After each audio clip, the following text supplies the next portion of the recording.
Hello, this is Emily Gibb from GSK. I want to thank the Alliance for Health Policy for hosting this conference and for bringing forward the voice of the patient. Patients, caregivers, and communities in the US and around the world rely on the medicines and vaccines that GSK manufactures, and we take this responsibility very seriously. The pandemic has severely affected routine medical care in the country. There's been a steep decline in immunization rates among adults, and many patients have had to delay cancer screenings. It is critically important that we educate patients about the importance of prevention and that we work together to help patients overcome any barriers they may be facing to getting their routine medical care. For example, for Medicare Part D patients who may need a vaccination, those patients can sometimes experience up to $100 in cost sharing. The Protecting Seniors Through Immunization Act would eliminate this barrier. We also need to work together on innovative financing models that recognize the value of one-time curative therapies to treat significant and debilitating diseases like cancer. Together, I'm optimistic that we can create a stronger healthcare system now and after the pandemic. Thank you so much.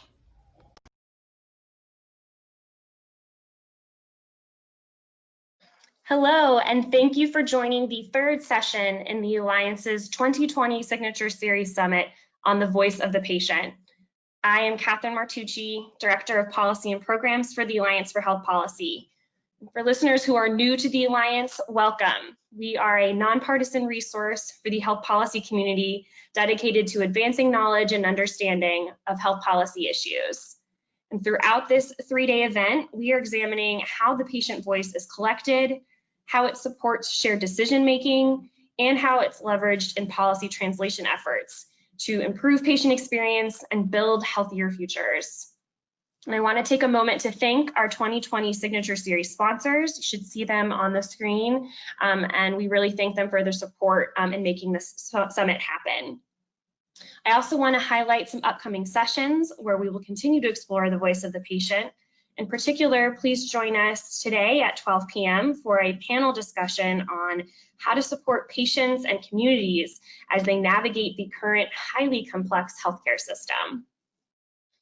We also want you to engage in a conversation with our keynote speaker today. You can ask him questions over Twitter using his Craig Lipset, @CraigLipset, and use the hashtag @AHPSummit20 to engage in the conversation. And now it's my pleasure to introduce our keynote, Mr. Craig Lipset. He is founder of Clinical Innovation Partners, which brings vision and driving action at the intersection of research, digital solutions, and patient engagement. Previously, Mr. Lipset was the head of clinical innovation and venture partner at Pfizer, and he currently serves as an adjunct assistant professor in health informatics at Rutgers University, as well as adjunct instructor in the Center for Health and Technology at the University of Rochester. And Craig, we are so grateful to have you here today to share your expertise and insights in this really interesting subject. So without further delay, I will turn it over to you. Thank you so much for that kind introduction. It's really a pleasure to be here with you today as a part of the Voice of the Patient series. And I think that the topic we'll be covering today around virtual clinical trials, I believe is a great embodiment of how we can listen to patients and work together to make research participation more accessible. Next slide, please. This is just a little bit about me. As was mentioned, I'm on the faculty at Rutgers in Rochester. I'm on the board for MedStar Health Research Institute and the Foundation for Sarcoidosis Research, and have a number of other affiliations along the way, some of which lean in directly to the topic we'll be discussing today, including serving as an advisor for the IMI in Europe on their Trials at Home initiative, as well as the IEEE here in the, on a global basis, supporting standards for remote trials. Next slide. Okay. For the time that we have together, I'm looking forward to talking about the curve, because This is the year 2020, and we spend a lot of time talking about where we are in the curve and flattening curves and what happens on the other side of the curve. For this conversation, we'll be talking about the journey of clinical trials, not just the clinical trials of COVID-related therapeutics and vaccines, but the clinical trials for the rest of the medicine portfolio and what's happened this year in order to keep our trials running, but also some of the silver linings out of this year and what we're seeing in terms of change coming out for how we'll be running clinical trials post-COVID. Next slide. But first, I'd like to share some perspective on some of the trends that were already happening for clinical trials and medicine development before January, before March and shutdowns, before the pandemic started to shut things down all around us. Next slide. The two main themes for trends in clinical trial optimization and improvement before COVID really leaned into two categories. The first is around trial digitization, and the second I'll speak to is around patient centricity. Around trial digitization, we already had trends that leaned into our use of real-world data, diverse non-clinical trial data, whether electronic health records, wearable sensors, or wherever else that data may be sourced, and how we can use that data to generate real-world evidence, information that can help us, whether planning and designing our studies all the way through to some much more exciting use cases, such as our ability to have synthetic control arms for our studies. Around the world of digital, there was a great deal of momentum related to artificial intelligence and machine learning with a host of different use cases, from our ability to have predictive analytics to better execute studies, straight through to these other two categories, our ability to use mobile and different sensors together with AI to rethink our endpoints and enable the digitization of trial endpoints, rendering legacy outdated endpoints to become much more modern, much closer to the patient, easier to capture and more reliable, but also our ability to use AI and digital to drive process automation. Automation isn't very sexy, but it can be extremely impactful and disruptive in how we are executing our studies in much more efficient ways. Here, by automation, I mean our ability to take a discrete process, which today may take time and manpower, and be able to lift and replace that with different machines that are able to handle that, whether it's around data quality and data cleaning, straight through to how we can author and quality control our regulatory submissions. But right alongside all of that momentum related to digital has been a great deal of momentum related to patient engagement and patient centricity. Some of this had been related to our strategies to improve and optimize the experience of participants in our trials, including our ability to measure their experience so that we know if our interventions are doing any good. Our ability to provide information resources for those interested in trials beforehand, for those participating in our trials to help them in their journey, but also information for patients after the trial, thinking about deliverables that are appropriate for a participant, whether that means patient-friendly versions of study results, or even enabling patients to have access to their own personal health data from the study in which they participated. And then finally, themes that related to access, whether that means our ability to make trials closer to home through the use of digital and other solutions we'll be talking about, or other ways to improve access, such as ride sharing and other types of travel support, all with the goal of helping to open up participation for more patients and more diverse and representative patients. Next slide.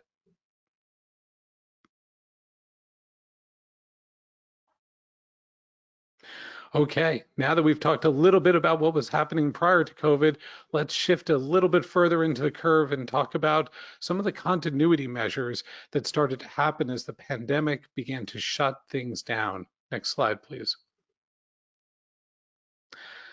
As we hit March of 2020 and we started to realize that doors were closing and people had to stay in place, There were two primary objectives that the clinical research community had as we were looking at the global portfolio of medicines that were in clinical trials. First, how do we make sure that patient safety is always being tracked and understood and our ability to intervene when necessary? Second, how to support patients to make sure that nobody is missing doses in their clinical trial. And then third, how to make sure that we as the research community were avoiding missing data and that we were able to collect the information on efficacy and safety, the reasons why we were running the study in the first place. There were three primary areas of intervention that really helped to pull clinical trials through this period of history. The first was our ability to shift how patients were getting the investigational product, their study drug, while they were in the trial. For some, that meant rethinking and extending their supply chain to enable the supply chain to go beyond just the research pharmacy at a research site and extend all the way to the patient in their home. For others, it meant rethinking large molecules and how infused therapies may be delivered, either, well, very often by looking towards home health professionals and our ability to send visiting nurses into the patient's home to support drug delivery. We saw radical shifts in how research sponsors, together with contract research organizations as partners, began to rethink how they were monitoring studies. Typically a process that involves sending clinical research associates out in the field to visit different investigator sites. This clearly became impractical or impossible at the start of the pandemic. And so began the adoption of different types of remote and monitoring approaches, data-driven monitoring approaches, risk-enabled monitoring approaches. And then finally, shifting location for participation. As patients were unable to leave the home, as sites were no longer able to open their doors to see patients, as clinical staff began to be repurposed to more urgent areas in their health systems, how did we enable the patients to stay in place but maintain their participation by leveraging video and televisits, by shifting our endpoints to more contemporary ones, or by using different types of statistical and modeling driven approaches to make sure that we could fill the gap in terms of some of the data that we might wind up missing. Next slide.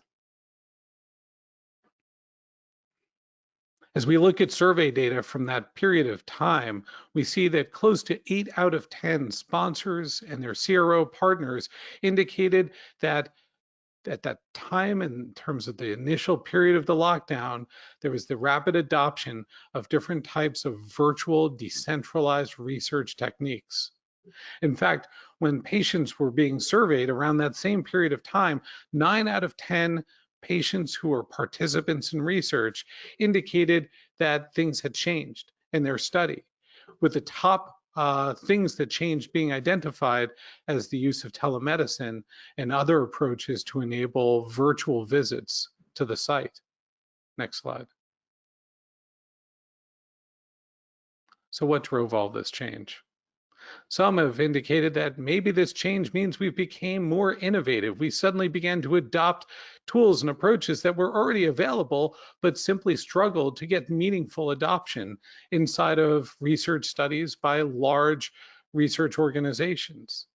In fact, these organizations have long been risk averse, and in many ways, it's actually that aversion to risk that drove the adoption, even more so than the draw and appeal of suddenly being innovative. The environment changed. The environment created risk in terms of the continuity and sustainability of clinical trials that were going on throughout the world. And suddenly, the solutions that had been viewed as risky just a few months earlier suddenly became the countermeasures to risk in the environment. Those same solutions suddenly became the keys for continuity. Now, some may wonder, will this change last? Is this now the new normal? In fact, most of the early implementations that we saw were done using countermeasures with names like SOP waivers and protocol deviations. When we're documenting SOP waivers and protocol deviations, it clearly implies that these are temporary countermeasures and that we're meant to revert back to a prior way of operating. And so it raises the question, certainly at that time, is there commitment to these areas? Next slide. So let's talk about the period, say we'll call this at the end of the summer and into the start of the fall, pretty close to where we are right now. Next slide. When surveyed about the anticipated difficulty that sites were going to face in resuming studies that had been halted or paused, the number one concern that sites were facing was about the ability to bring patients back in. But when we look at the curve on the right, in terms of data that's being collected by WCG, one of the largest ethics committees out there, we see trends as far as enrollment as investigator sites and how these really bottomed out at the start of May, but that was really our trough. And we see how the clinical research community was able to respond and bring studies back online. I would say by and large, the countermeasures that were introduced into clinical research studies during this time were successful. We did not see significant studies that had to be terminated because of the pandemic. We saw enrollment delayed, or we saw new study starts being put off, many of which are now coming back online. Next slide. But as I mentioned earlier, none of this just becomes the new normal simply because it was being done for some short period of time. In fact, what we're starting to see now is what I call the commitment to change. What we're starting to see now are organizations that are going through the steps that they know are needed as large, complex organizations, the steps that they need to do in order to make these changes the new normal, to make them sustainable. This involves re-looking at their existing policies and procedures to see if any language exists that runs contrary. For example, contrary to the ability for a patient to have a visit at home. They're re-looking at their partners and their vendors to make sure that wherever needed, they're reopening the doors for new partners to come in and fill some of the gaps that may be required to drive this new future in their studies. But perhaps most importantly, they're looking at their own training and their own culture. The training for both internal staff at a large pharmaceutical company's development organization, but also the training at their investigator sites and the training that ultimately reaches all the way back to the patients and their caregivers who are participating in the studies. But training alone isn't enough. We have to make sure that the culture in these organizations is embracing the change, as we know that can ultimately be the true rate limiter to sustaining adoption of these new tools in our research studies. Finally, we see how organizations need to rethink their protocols. It is not enough to take a protocol that's been written and try to bake quick changes in at the end. In fact, as I mentioned earlier, at times our endpoints themselves are the rate limiters for our ability to use these new approaches, and introducing a new endpoint requires time and resources to validate a new digital instrument. Next slide, please. Fortunately, we're seeing this commitment being realized. One of the data points I'll point to on the left side of your screen shows the rate of adoption of telemedicine by investigator sites. And we see how prior to COVID, only 28% of sites indicated using telemedicine. During COVID, this clearly shot up 64%. But importantly, the forecast from the sites themselves is that 73% of them will continue to use telemedicine after the pandemic. We see this in other areas as well, such as the site's ability to deploy a remote workforce to support studies when needed. Prior to COVID, that was a small minority at 15%, but now after COVID reaches all the way up to greater than 60% of sites. A great sign of commitment to change by the investigator sites that are required to support our studies. Next slide. Now, as I mentioned, one of the primary countermeasures that kept these trials running was our ability to shift location. And this goes by a lot of different jargon: virtual trials, siteless trials, remote or digital trials, direct-to-patient trials. For much of this conversation here, I'm going to use the term decentralized trials, if for no better reason than this is the term that the FDA used when launching a work stream at the Clinical Trials Transformation Initiative, CITI, public-private partnership with the FDA and Duke, which would produce some guidance and recommendations with best practices for decentralized trials. Let's click forward. Next slide, please. 79%. When surveyed prior to the pandemic, 79% of individuals responded that home nursing visits would make participation in a trial somewhat or very appealing, indicating that there's clearly a sense of burden and a desire for a shift in location that can help open doors, but opening doors, importantly, for diverse and representative patient populations. Because as we look at the race and ethnic differences in that particular survey, which is an important survey to the industry done by CISCRP, the Center for the Information on the Study of Clinical Research Participation. CISCRP runs a survey every other year looking at public perceptions and insights. And importantly here, 85% of Black respondents indicated that this shift in location was important for them. Obviously, now more than ever, there's heightened appreciation and awareness for driving better diversity and inclusion in our studies, opening the door that these types of home-based approaches for participation are not only a good countermeasure for a pandemic, are not only important for impacting patient experience, but can also support our diversity objectives. Next slide. We see these same numbers carry through when surveys were run at the start of the pandemic or early in the pandemic back in May.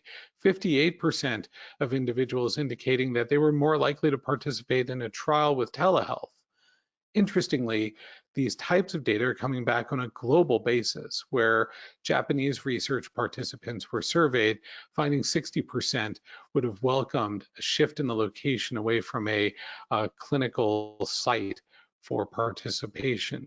I call out Japan in particular because at times we see data suggesting that shifting to, for example, home visits may be seen as a cultural burden to some stakeholders.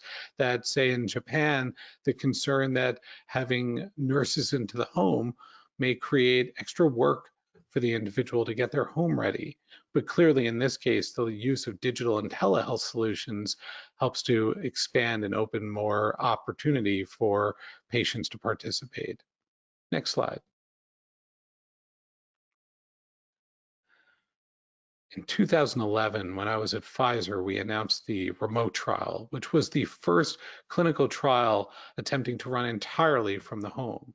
2011 is when we announced it, but I began to work on the design for this study. It's now 11 years ago. This was an opportunity that we had created to reproduce the registration trial for an approved medicine, Detrol, for overactive bladder, and to repeat that study using an entirely at-home approach. Next slide, please. We wrapped up the remote study early. We were not able to successfully complete the study because while we were able to find many women who self-identified with an overactive bladder to complete our screener and explore participation, the highly restrictive eligibility criteria for that registration study and our approach of engaging patients directly over the internet did not work to our advantage. And many of the women that we found simply did not meet the stringent eligibility criteria. In hindsight, had we better engaged with treating physicians in the community, we might have had a better chance at finding these targeted individuals. However, we were able to demonstrate a model that passed regulatory scrutiny in terms of how to enable patients to participate using telemedicine from home without ever physically seeing an investigator, a model that had never been done before and served as a catalyst for the industry. Next slide. I track here the 17-year history of decentralized trials, because even prior to that work at Pfizer, Eli Lilly had done some work with incremental use, some visit sparing using technology, and some work with nutritional supplements at Boston University had also done the same. But as you see in this slide, in the middle period, much of the energy was around that Pfizer remote study with a lot of eyes on it to see what would happen. And what happened was what we see in the last 5-6 years, which is a tremendous amount of investment and creation and experimentation in this field. We see over the last 5 years just how many young companies were started, how many investors started to come into the space, whether pharmaceutical companies investing or other stakeholders in healthcare, like McKesson beginning to invest. We saw major CROs begin to create and promote capabilities in this area, and we saw a lot of experiments from large pharmaceutical companies in their portfolio. In the top right, we also saw the rise of a number of multi-stakeholder initiatives, bringing together different stakeholders to try to address this very topic. Citi, the Clinical Trials Transformation Initiative I had mentioned earlier, had a mobile trials workstream back in 2016, which included deliberate effort around decentralized trials. The IMI in Europe has their trials at home. The Digital Medicine Society is another organization. And this year alone, we've seen the IEEE begin work in this area around standards, as well as a new nonprofit, the Decentralized Trials and Research Alliance. Next slide. Now, you would have thought with all of that investment in new capability being created that everybody was doing these trials at home. But in fact, as recently as January, I stood on a stage pointing out the oversupply that we had as an industry, that our supply and demand was nowhere near in sync, given the level of investment, creation, and adoption and experimentation, compared with how little meaningful adoption was being had in the industry. In truth, that oversupply really worked to our advantage as we really came to need a lot of these capabilities this year. Now, how are organizations actually implementing here? We'll take a look at the survey on the left side, and we can see that most organizations indicate that they're implementing some virtual trial elements. Very few are saying we're doing none. Very few are saying we're going entirely virtual, where the patient is only from home. And in most would refer to these as a hybrid trial, where on the one hand, we have studies taking place entirely at a brick and mortar site. On the other hand, maybe there's an instance where it could be entirely from home, but in truth, in most cases, there's something that lies a little bit more in the middle. Next slide, please. Okay, so let's talk about where the puck is going. Next slide, please. As I think about forecasts for what happens after the pandemic, there's one baseline assumption that I hold true. And that assumption is that most everything in our lives after this pandemic will be hybrid.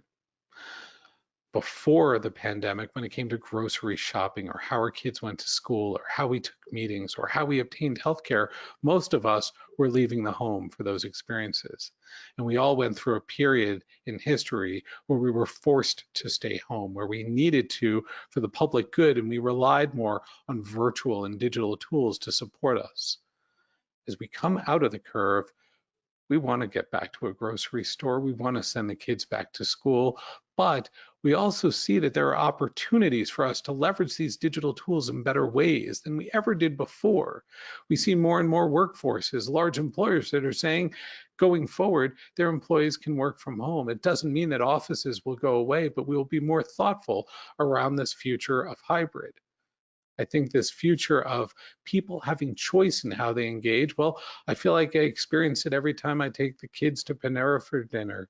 I fire up an app and it lets me have a choice in that experience of having the food come to the table, being able to pull up outside and having it brought to the car, having it delivered to home.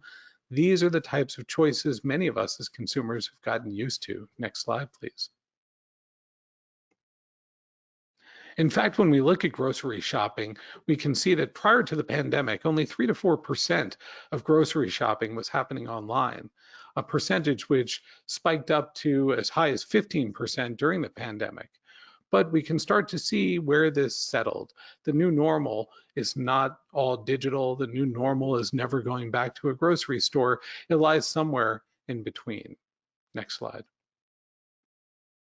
So let's take that same lens and think about what I mentioned earlier, this idea of hybrid for clinical trials, where some visits may take place at a clinic and some at a site.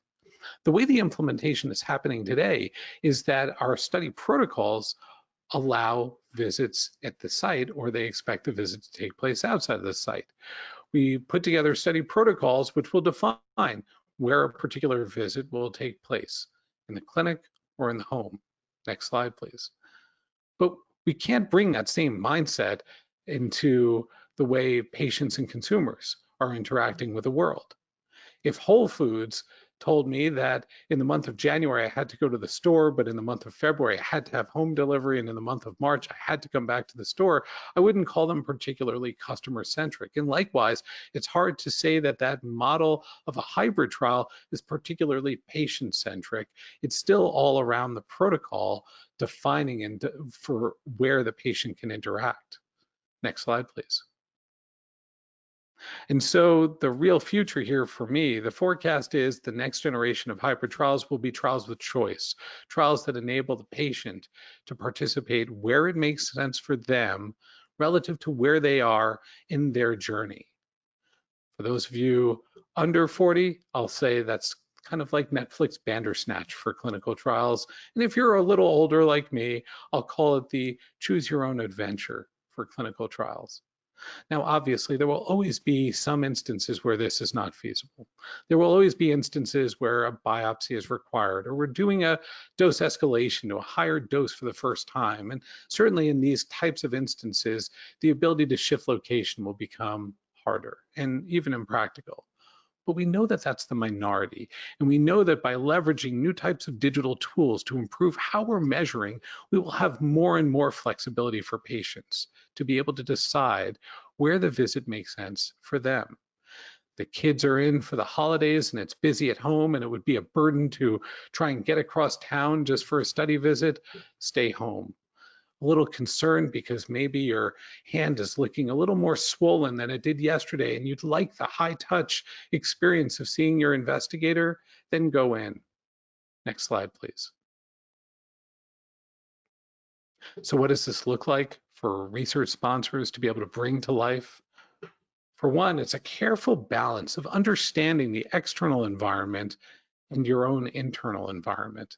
It's knowing what types of solutions are out there in the ecosystem, looking at what competitors are doing, understanding what regulator feedback is looking like on a global basis, and understanding the environmental risk that you're operating under for your study, whether an environment, pandemics, fires, hurricanes, or every other possible disruption that's standing in the way of your patient getting to a site today.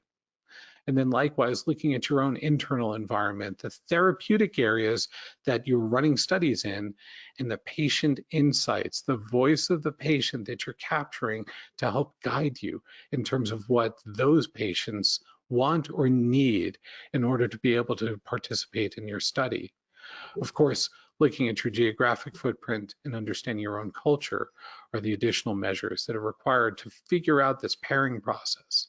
Because now what's happening is more and more sponsors are appreciating this opportunity to build a toolkit of these decentralized research methods, electronic informed consent, home health and being able to have visiting nurses or other professionals to send to the home, the ability for patients to travel to local laboratories or even local imaging centers rather than have to travel a great distance just for a blood draw or a CAT scan, the ability to use video to engage with a patient in a remote way, and to supplement that with different types of remote monitoring technologies to be able to capture diagnostic and other data.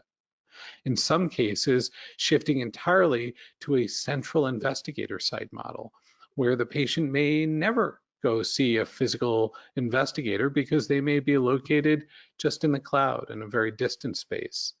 And making sure that they have the processes and the tools in their toolkit to support drug supply for the patient, whether that means extending their supply chain so that small molecule, that pill, could get delivered to the home, or making sure that that large molecule, that infused therapy, can be administered in the home. Next slide, please. It's been my pleasure to share some time with you. I'm really looking forward to hearing and seeing what you have to say on Twitter. Please engage there, and I will look forward to continuing the conversation. Thank you again to the Alliance for this opportunity to share. Great, thank you, Craig. Thank you so much for joining us today and sharing your insights. I felt like that was such a helpful framework to walk us through this topic, and we're really excited to see how these innovations will continue to evolve and continue to assist the policy community balance high touch and high tech care for patients. So thank you again. And for those of you listening, please join us for our remaining sessions, including our second panel discussion today at 12 p.m. And a recording of this webinar and additional materials are available on the Alliance's website. So thank you and have a good rest of your day.